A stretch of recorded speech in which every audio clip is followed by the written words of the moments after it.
It's my absolute privilege now to introduce a very good personal friend, Dr. Roberto Botelho, who's come to Lumen Global from the farthest place, I think, amongst all the attendees and the faculty. I'm going to start by publicly thanking Roberto for teaching me everything I know about telemedicine. Roberto, without your guidance, I would have been a complete ignorant person about telemedicine.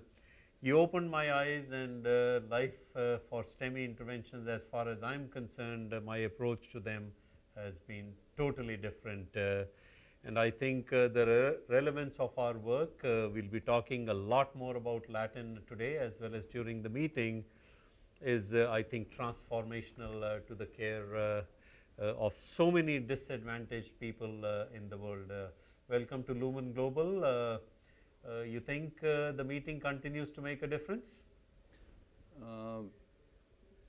But before all, I need to correct this, because if I introduce you to telemedicine, you did put it in a step further. Your mind is completely different, and you just collect all the information and deploy, I think, in the most meaningful way telemedicine can work, which is STEMI. I think the telemedicine field should thank you the way you expanding the meaning of telemedicine in any of other medical fields. And it's promising to be an exciting meeting, as we are observing your interviews. There is a lot to discuss, and Lumen has actually changed the way we practice the best treatment for STEMI patients. Yeah, the treatment, as we'll learn more in the global interactive sessions over the next 2 days. But yes, when I sit back and remember when we did the first Lumen Global meeting in Asia, people were struggling with door-to-balloon times. Mm-hmm.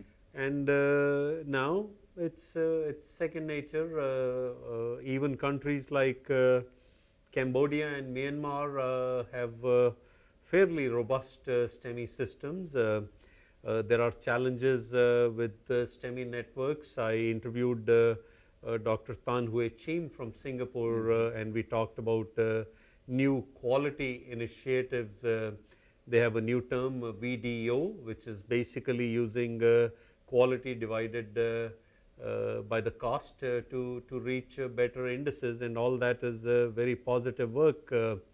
So yes, you're exactly right that I do believe Lumen Global continues to make a change in the less developed countries. Talk to me, Roberto, about how did you get involved with telemedicine? It was amazing, Samir. 1994, around 1994, 95, I met an engineer from NASA, and he was willing to work on translational research, just to bring the knowledge they accumulated to monitor astronauts, and he believed that that could be transported into clinical practice. At that time, there was no browser. Browser was not available at that time. Internet used to be very slow, and there were huge challenges regarding data transmission, internet speed, and it started that way. And in that way, I think the most meaningful approach was to learn the so-called interface of knowledge. Most of the time, physicians are focused in their field of research on the medical field. Then, when I started telemedicine, I started to pay attention to other areas of interface, like engineering, like telecommunication, like information technology.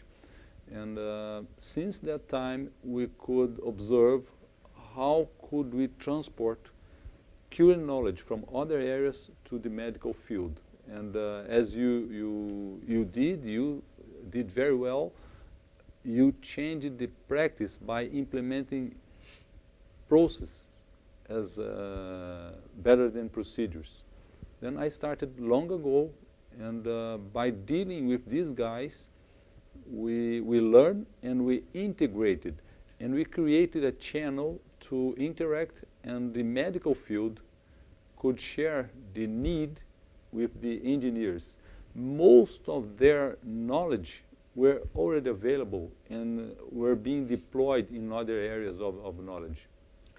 So, just for our audience, from the knowledge which I acquired through Dr. Botelho, and I attribute just about everything I have understood about telemedicine to Roberto.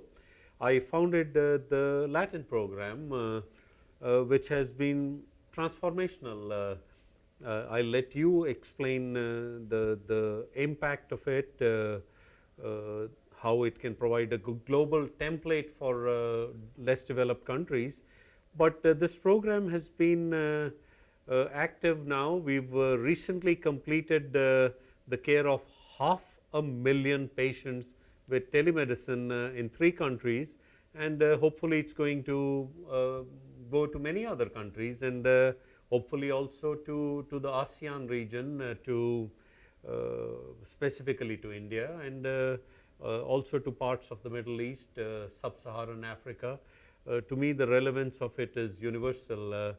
Roberto, what has been from your perspective as you watch and of course actively participate in Latin, where has it made a difference? This is a great question. It's the question I'm more happy to answer.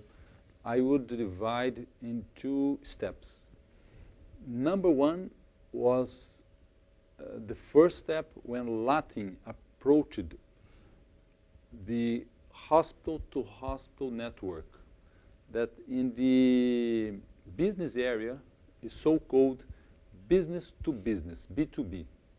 In that first step, Latin implemented the network within Hub, which is a medical facility, and Spoke, which is another medical facility. At this time, Latin was dealing with medical to medical. And it did a lot of improvement from the first medical contact to the cath lab. And it was dramatic, as you highlighted. It was more important than door-to-balloon concept. It was the first step. The next step, the next evolution, which will be exponentially greater than the first, will be the patient to hospital facility, which is the business to client. When Latin, and we already started guided by you, we started with the apps development, and now the apps are moving to the citizen rather than the patient. This is the next challenge that we are facing that will bring much more improvement. In the first phase, as you notice, we receive more than 500,000 patients. 1.2% were STEMI. And as you notice, mortality was systematically reduced by 50% average. In some areas, we got 70% mortality reduction. Now, if we succeed implementing the next stage, which is the citizen to health system connectivity through technology, through artificial intelligence, through cloud computing, then we'll have an expansion and in a way that had never been measured before.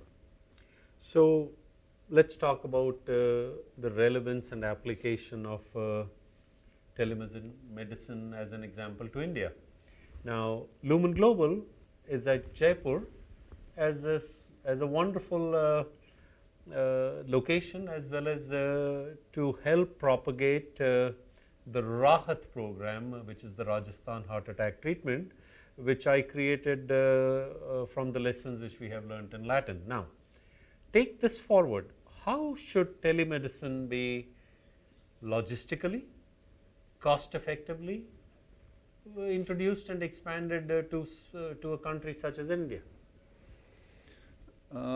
It's my third visit to Jaipur, and we've been visiting different facilities in the state of Rajasthan, and the lesson is the so-called KISS, keep it simple and stupid. We do have very simple technology to transport very important information at the right time. Then the first suggestion is to start as simple as possible. What is? Take a tele-EKG device, 12-lead EKG device, in the hands of a medical or even a nurse in the entrance barrier of the citizen or the patient. This will be the very first step.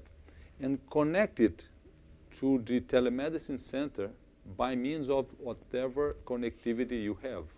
I mean, fixed line, cellular line, satellite line, then establish the simple process. Then you can move to the other level, and the other level will be more technological. You can bring apps in their mobile phones with a more complex interactive system. But mainly, what will be the benefit? It's the cloud computing system. Once you deploy all the guidelines, and the guidelines are immediately downloaded to whoever is taking care of those patients, you very fastly implement the guidelines in a very simple way. It's very cost effective, and it's very capillary. Capillary, I mean, you can go to the most remote areas, the poorest areas. Almost 100% of patients and citizens do have a mobile phone. Then start like that, being very simple and being connecting them. I've seen different systems across the globe.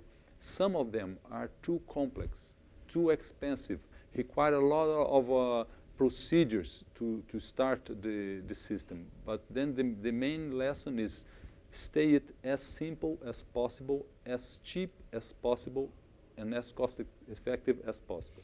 Then you move expanding technology. In many ways, Roberto, telemedicine, and again, I've been amazed at its profusion in Brazil. But India is particularly suited for it because the technology here is present, and I mean, all these IT companies have taught the rest of the world how to do it cost effectively. Doing that in India makes complete sense. Complete sense. India is exporting a lot of technology. Right. If you go to Bangalore, if you go to Pune, you face the most sophisticated IT areas I've seen in the world. There are more than 100 MITs in India. So there is a lot of technology, there is a lot of computer science in this country. Then the challenge is just to integrate them and to offer them to the medical field. This is the first message we shared. The first challenge was the interface of knowledge. Sometimes people working on the medical field, on the health business, are not interacting with people that are beside their door working with technology. India will implement it very fast. And one very critical variable is the gradient of content.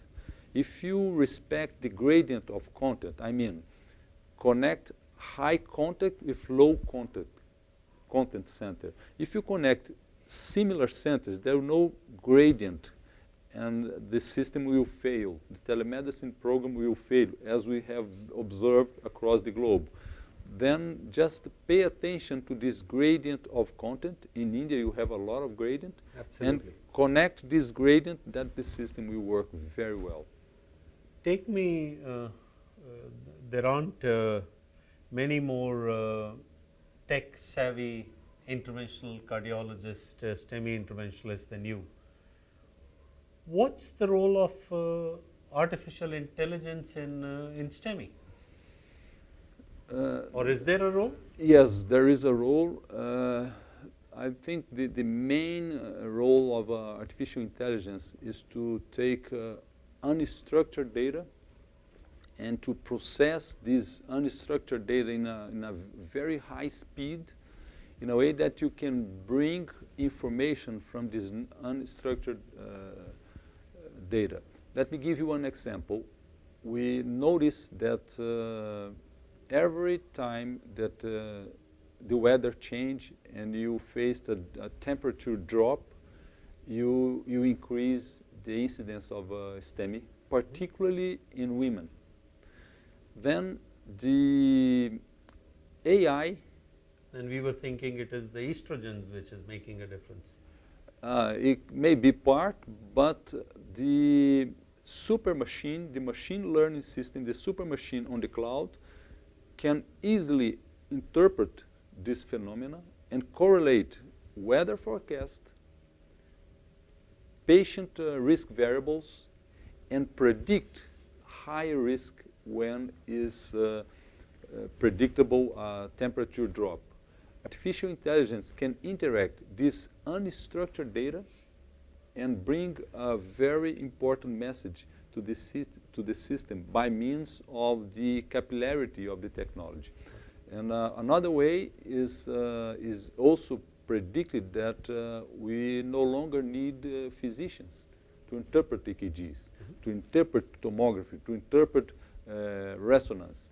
Then the machine learning that implement system support decision can automatically implement the guidelines.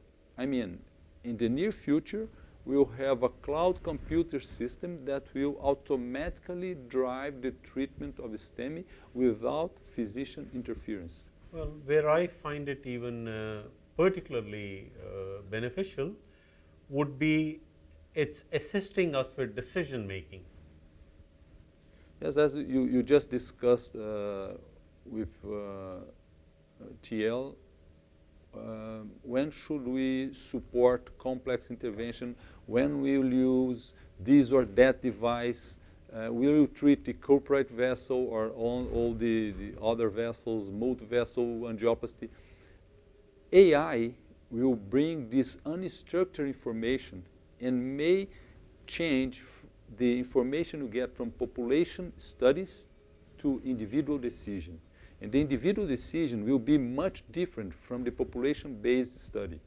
Maybe for that particular patient, three-vessel disease, cardiogenic shock, left main disease, and the culprit in the right, maybe that particular patient will benefit from multi-vessel treatment and hemodynamic support. AI may instantaneously bring you this information much faster and precise, because AI can access all the information on the cloud. And as we notice, there is a huge amount of data published every second. Physicians cannot access it. Physicians cannot process. AI will process and will bring you the synopsis, the update synopsis.